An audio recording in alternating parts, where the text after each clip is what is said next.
guys? I didn't hear you. Louder. Good morning, guys. How are you doing this Friday morning?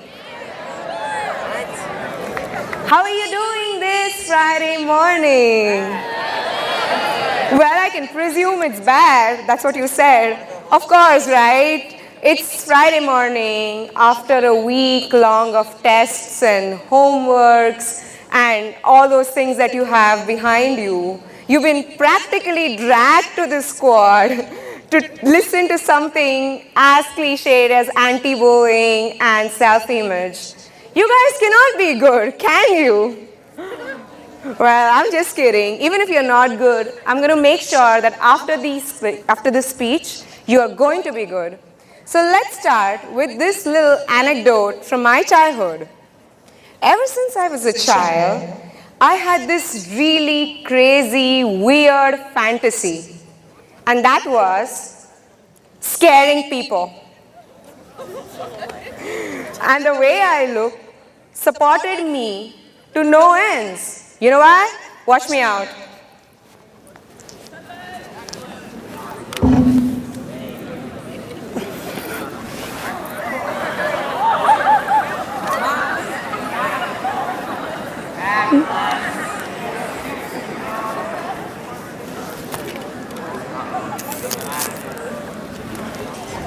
Ta-da! That's a makeover.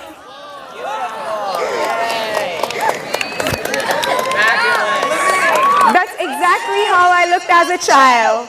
Yes, I'm aware we are not here to celebrate Halloween. And yes, I'm aware that we are not auditioning here for Ugly Betty too. But seriously, guys, that's exactly how I looked as a child. I used to have this thick, curly, dark hair hanging from my skull, and it literally made me feel like I was a walking field of ramen noodles. And then I had these thick glasses because my power was pretty high. And then my front two teeth stuck out.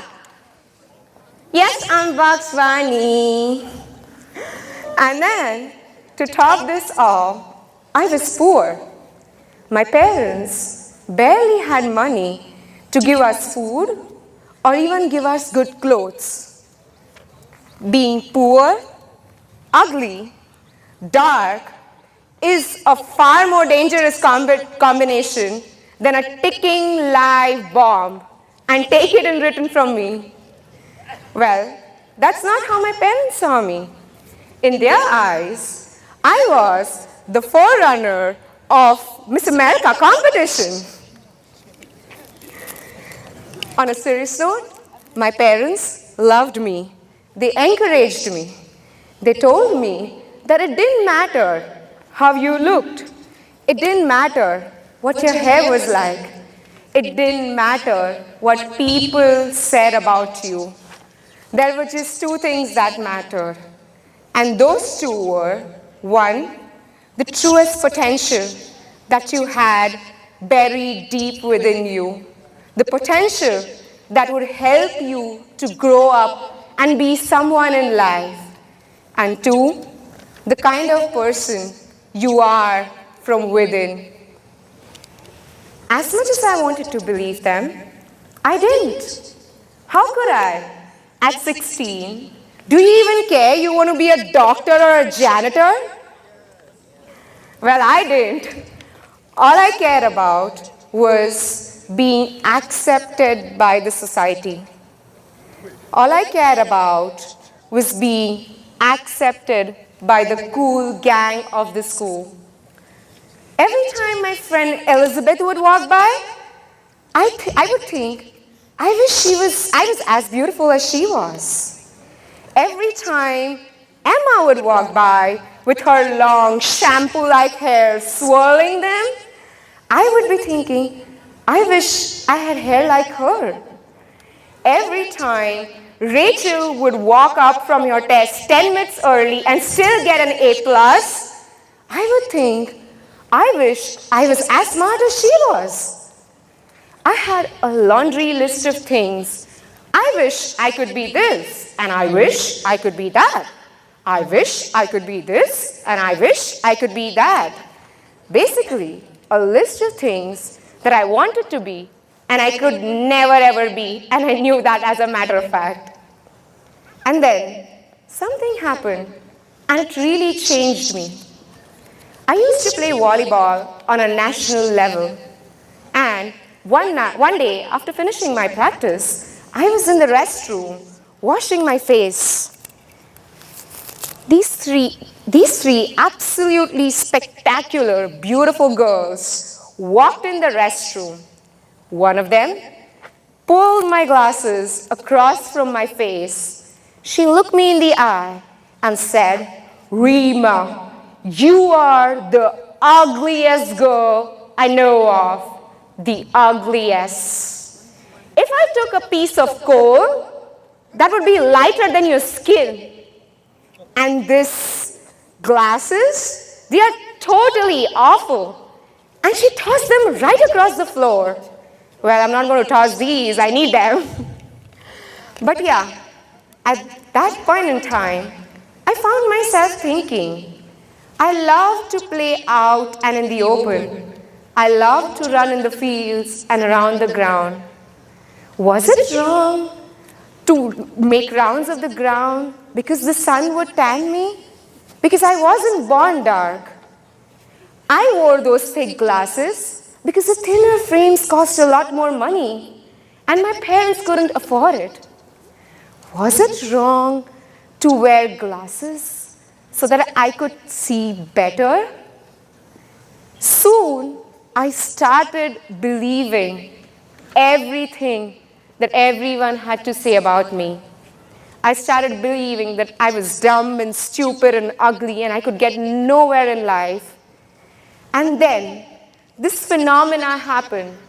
I call it the Solomon Islands phenomena. Solomon Islands is a small island somewhere in the Western Europe inhabited by tribals.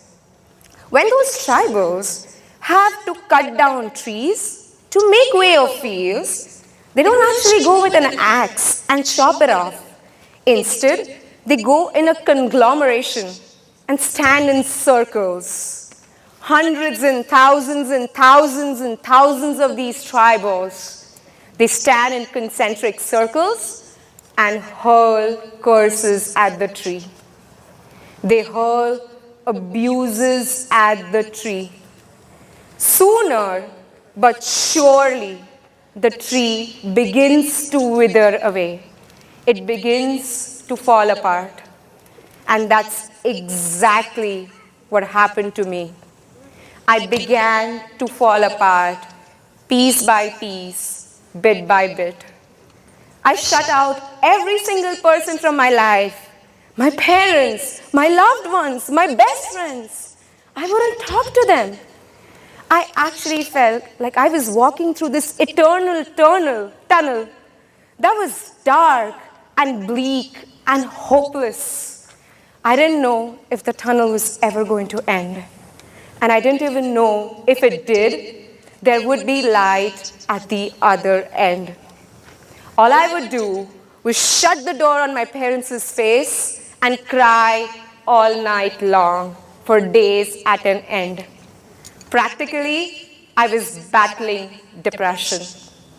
Now you guys tell me, what those girls and the rest of people in my high school did, was it a cool thing to do? No. Louder. Was it a cool thing to do? No, they're messed up. Do you think you have a control over the way you look, the way you feel, the choice of your music, the choice of your band, the choice of movies do you like? Do you really think you have a control over that? No. Do you think that all these external attributes about the way you look or the way you feel or your choices by any single means influences you, the person who is from within? Does it influence it by any way? Louder. Does it influence does the way you look change the person you are?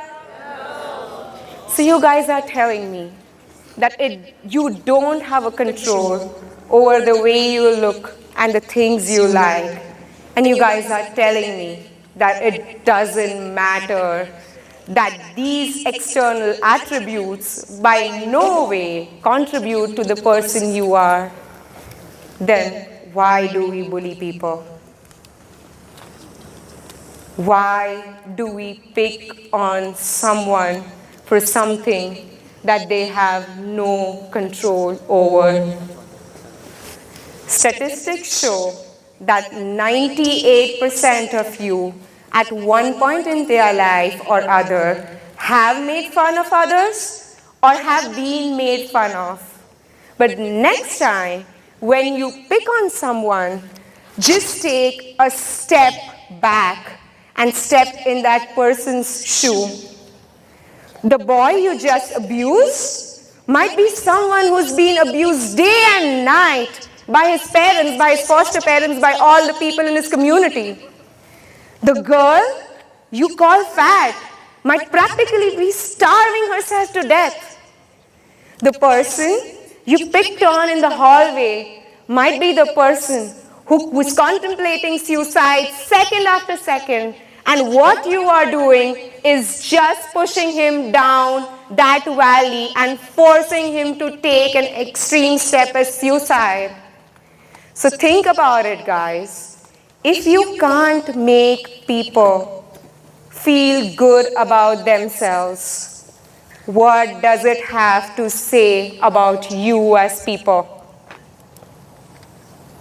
I know by the end of this, you might have several questions, but the three of them, preliminary being, why do I get picked on? What do I do when I get picked on? And how do I ensure that I am not the person picking on someone? I have a simple 3-commandment rule, and I'm going to explain that to you. Commandment number 1, why do I get picked on?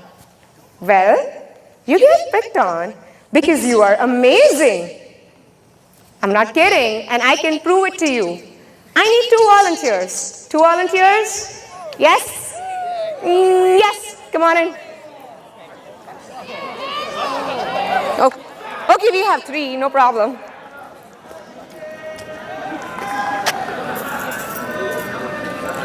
Run, guys, run. Save yourself. All right, so what I have is this bowl, a glass bowl with a mixture of pebbles and a lot of things inside, as you can clearly see. And what I want you to do, guys, is look through it carefully and pick 2 things. Or maybe 1 because we have more people. Just 1. Yeah. Look through it and just not randomly. Look through it. Perfect. Can you show it to everyone? What did you pick? Well, that's too small to be shown, but yes, it's a black pebble like that. All right, you can put it back. Thank you. Thank you so much. Yes, we can hear it for these guys. They have the courage to come up. Come on, cheer up. Come on, guys. All right. So as you might have noticed, most of these, at least 2 on 3 of them, picked up diamonds. You know why? Well, those were kind of diamonds, but jewels. Okay. They picked up jewels instead of those black pebbles. You know why? Because those jewels/diamonds are shiny. They are beautiful. They are precious. They are amazing. So next time when someone picks on you, I want you to remember that they are picking on you amidst those black pebbles because you are amazing like the diamonds. Next time someone picks on you, I want you to remember that you are being picked on because you're beautiful, because you're cherished, because you're lovely, because you're great. Next time when someone picks on you, I want you to think that there is nothing wrong in the way you are Absolutely nothing wrong. As for me, When I was battling that depression, I almost contemplated suicide. But then a thought crossed my mind. My parents had worked very, very hard to make sure that I would get somewhere in life, like all of your parents do. Don't our parents work very hard? Perfect. So, my parents, or all of our parents, ensure that we go to the best school, we wear the best clothes, we get the best food to eat, we get the best upbringing they can give in the best possible way it is possible. Just because some random person you barely know walked by and picked on you for something that is not even true, do you want your parents, your friends, your loved ones to suffer because of some random thing that some random person said? Is that what they deserve in return? The answer in my head was crystal clear, and I knew that I was going to stand up. I was going to make sure that I knew I was amazing, and I'm going to make sure that you guys know it too. So, we would do this little mental reconditioning exercise. It's a very simple thing. All I want you to do is that every time you look in the mirror, look yourself in the eye and say that you are amazing. Every time you get up in the morning to brush your teeth, look yourself in the mirror and say you're amazing. Every time you pass by the gym and see yourself in the mirror, say you're amazing. Every time you catch a glimpse of your reflection somewhere just passing by this random street, you're going to say you are? I'm amazing. If you are tall, dark, short, dainty, dorky, fat, obese, you are still? Amazing. If you are dim-witted, nit-witted, stupid, idiot, maniac, you are still? Ugly.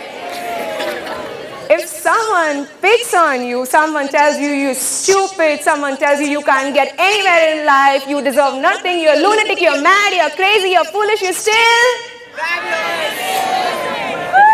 I'm sure that once you start doing this, your mind will trick itself into believing that you are amazing, which you are and which you haven't believed till date. And once you do that, when someone picks on you, you're going to know that you are amazing and that's why you're being picked on. Second, what do you do when someone picks on you? I beat him up. Well, when someone picks on you, you speak up and you forgive that person. In my case, I came from a poor family and I used to have just 2 pairs of shoes that I had to last them for year round because the others were very expensive and my parents couldn't afford it. And since I played volleyball and other sports, my shoes would tear more often. So I used to go to the cobbler to get them mended. And there used to be these 2 guys, I used to see them often. In the cafeteria or in the hallway of my school, every time I would walk by, they would say like, hey, that is Reema and she's got no shoes. And then there was a whole rap song that they made out of it. Like seriously, not even kidding.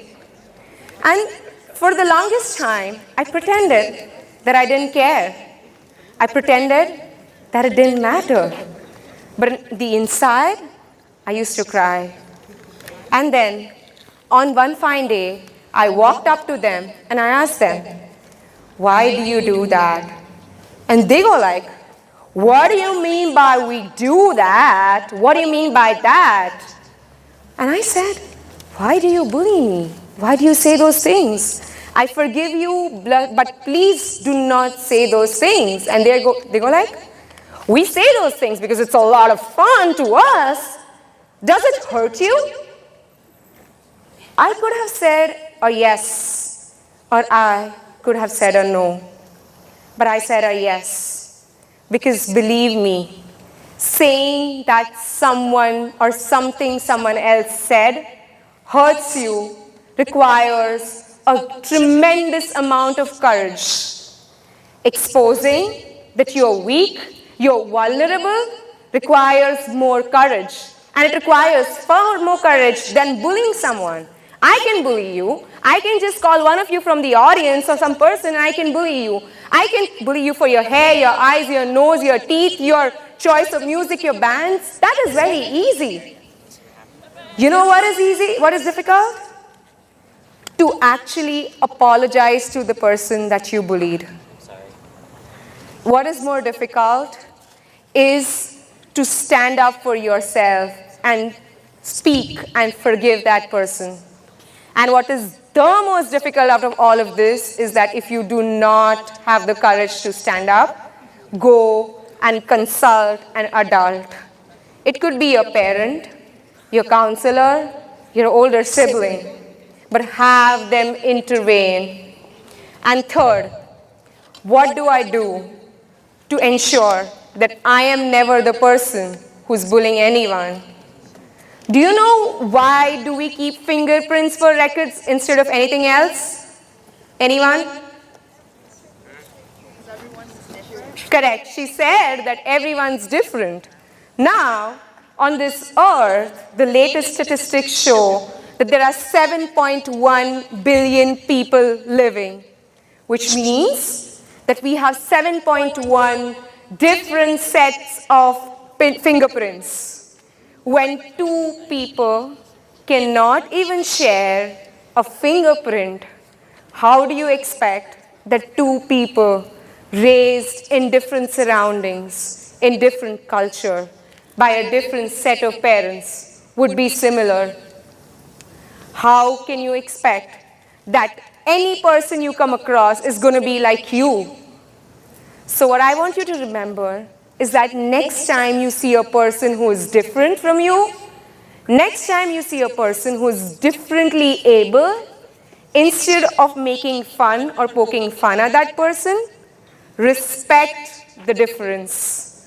Variety is the spice of life, and that is very, very true. So do not make fun of people because they are different. If you want love, the very first thing you need to do is give love. I know most of you might just get up from here and this is a mandatory thing for you and think that, bully is cool and just forget the speech by the next moment you get up from here. But even if 50% of you take up the initiative and understand that bullying is not cool, then the rest of the school will sooner or later join hands and make sure that this school becomes bullying free, because bullying isn't cool. Be the change that you want to see. Spread love to get love. Let's join hands in order to make Leigh High School a bully-free school. Thank you so much.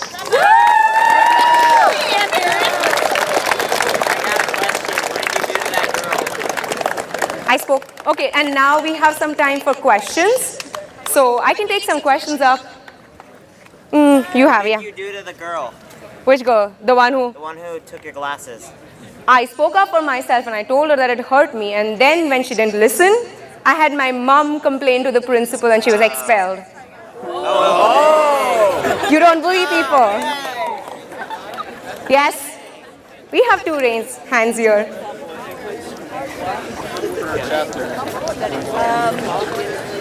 How did you get this how did you find out about Leigh? About the school? Yeah, how did they reach out to you and stuff? There is an app called Thumbtack where they put that they wanted a quote, and I've done a lot of these bullying speeches. So I sent my quote and it worked out. That's cool. How many have you done before? 15 now. That's really cool. All right, we have one there. How do I get there? Okay.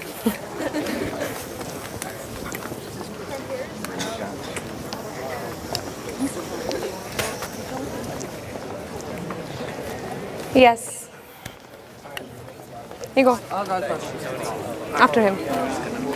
Whatever happened after you got bullied? What happened to your friends? What happened to any of your parents? What did you do afterwards? After I was bullied and when my parents intervened, I kind of lost those friends, but there was still certain amount of friends who liked me for the way I was, and they stood by me. And those are the people that who still stand by me even till this date. Who cherish you? Are you sure giving them love will work? Sorry? Are you sure giving them love will work? Giving love directly wouldn't work. Like if you say, oh, someone's bullying you, and you would say like, oh, I'm going to love you. No. First you need to do is make them understand that you're not going to listen to what they say. You have to stand up for yourself. And you have to make sure by giving love, I want you to understand that not to pick on other people. Because if you don't, chances are that people won't, sooner or later. Okay. I respect you for who you are. Sorry? I respect you for who you are. Thank you so much. That was awesome. Thank you so much. Thank you. Thank you. No problem. Thank you so much. I'm gonna kill myself. Thank you.